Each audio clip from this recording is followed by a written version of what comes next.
Assalamu alaikum wa rahmatullah wa barakatuh. Je vous souhaite la paix et la bénédiction d'Allah. Aujourd'hui, nous allons aborder une question qui, je le sais, préoccupe de nombreux musulmans dans le monde entier.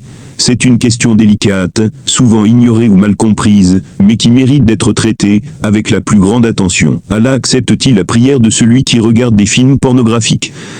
Cette question touche à la fois à la pratique de notre foi, à notre spiritualité et à notre manière de vivre, en tant que croyants dans un monde où les tentations sont omniprésentes. Il est essentiel de comprendre que l'islam nous enseigne à vivre en harmonie avec nos valeurs spirituelles et à éviter les actes qui nous éloignent d'Allah. La pornographie, en tant que contenu, qui contredit la chasteté et la pureté de l'âme, soulève des interrogations légitimes sur son impact sur notre relation avec Allah, notamment sur l'acceptation de nos prières. Dans cette vidéo, nous allons analyser cette question à la lumière des enseignements du Coran, des hadiths du prophète, paix et bénédiction sur lui, et des avis des savants musulmans.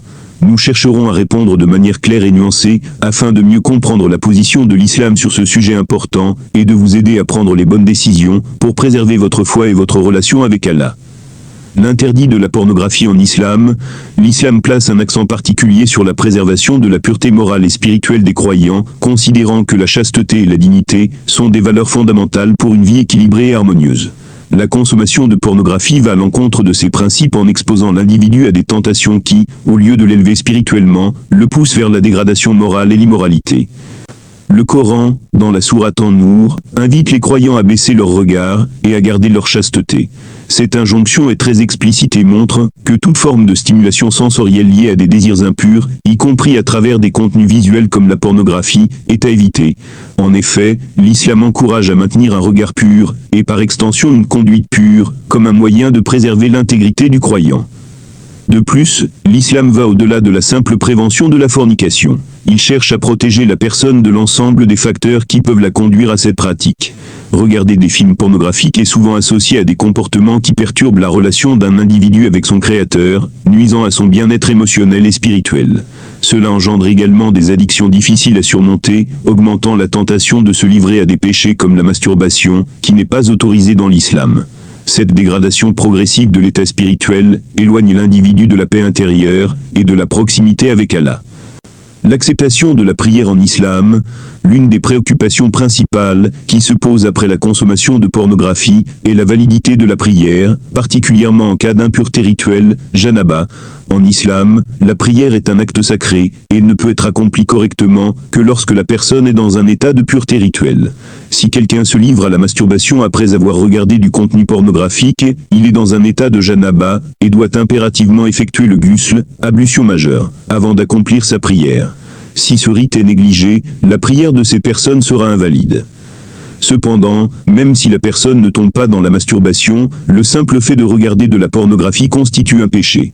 Ce péché affecte la concentration de la personne dans la prière, car il crée une perturbation intérieure qui empêche d'atteindre la khushu, la concentration spirituelle, et la soumission intérieure, dans l'accomplissement de la prière. Un exemple frappant peut être celui de quelqu'un qui prie, mais dont l'esprit est perturbé par des images impures. Cette personne aura du mal à se concentrer sur son lien avec Allah pendant la prière, ce qui compromet l'authenticité de l'acte spirituel. Le prophète, paix et bénédiction sur lui, a souligné cette notion en disant « Allah n'accepte pas la prière de l'un d'entre vous s'il est en état d'impureté rituelle, jusqu'à ce qu'il fasse ses ablutions. » Sahih Muslim, 225. Cela met en évidence l'importance de maintenir une pureté rituelle avant d'accomplir la prière, mais aussi l'impact de l'âme de la personne sur la qualité de cette prière. Faut-il continuer à prier malgré ce péché ? Une question légitime qui se pose est de savoir si, après avoir commis le péché de regarder des films pornographiques, il est encore valable de continuer à prier. La réponse est sans ambiguïté. Oui, il est essentiel de continuer à prier, même après être tombé dans ce péché. L'islam enseigne que la prière n'est pas seulement un moyen de se rapprocher d'Allah, mais aussi une protection contre le péché. Le Coran nous rappelle que, certes, la prière empêche la turpitude et le blâmable. Cela signifie que, même si l'on commet un péché, il ne faut jamais abandonner la prière. Elle est un moyen d'auto-purification et de retour vers Allah. Au contraire, la prière, par son acte d'adoration et de soumission, est une forme de bouclier contre la tentation. Le croyant doit persévérer dans la prière, lui demandant pardon, et cherchant à renforcer son lien avec Allah. La prière n'est pas un acte de perfection, mais un acte de sincérité et de repentance continue. Comment arrêter ce péché et se rappeler d'Allah ? Surmonter l'addiction à la pornographie et se détacher de ce péché demande un effort constant et une volonté ferme. Voici quelques conseils pratiques pour ceux qui souhaitent se libérer de ce péché et retrouver une relation plus pure avec Allah. Multipliez les invocations et demandez pardon à Allah, istighfar. 2. La clé de la purification de l'âme réside dans le repentir sincère. Chaque fois qu'un croyant tombe dans un péché, il doit immédiatement se tourner vers Allah, demander pardon et se souvenir que la miséricorde d'Allah est infinie. Le prophète, paix et bénédiction sur lui, a dit « Celui qui se repent d'un péché est comme celui qui n'a jamais péché ». Cette parole réconforte et encourage à persévérer dans le repentir. Évitez la solitude et l'ennui. L'isolement social est souvent une porte d'entrée pour les tentations. Les moments de solitude peuvent entraîner des pensées impures. En remplissant son emploi du temps, avec des activités bénéfiques comme l'étude, les prières ou les visites en communauté, on minimise les risques de succomber à la tentation. Remplacez cette habitude par des actes bénéfiques. La clé pour briser une mauvaise habitude est de la remplacer par une bonne.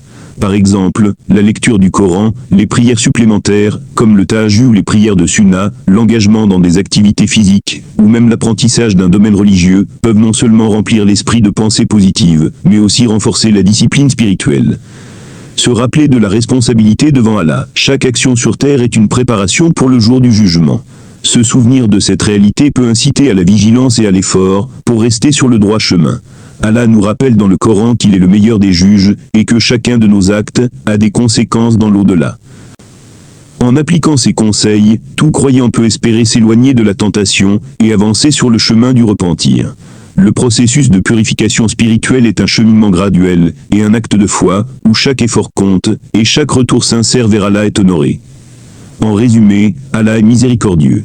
La prière d'un musulman n'est pas annulée s'il tombe dans ce péché, à condition qu'il ne soit pas en état d'impureté majeure, et qu'il fasse le ghusl si nécessaire.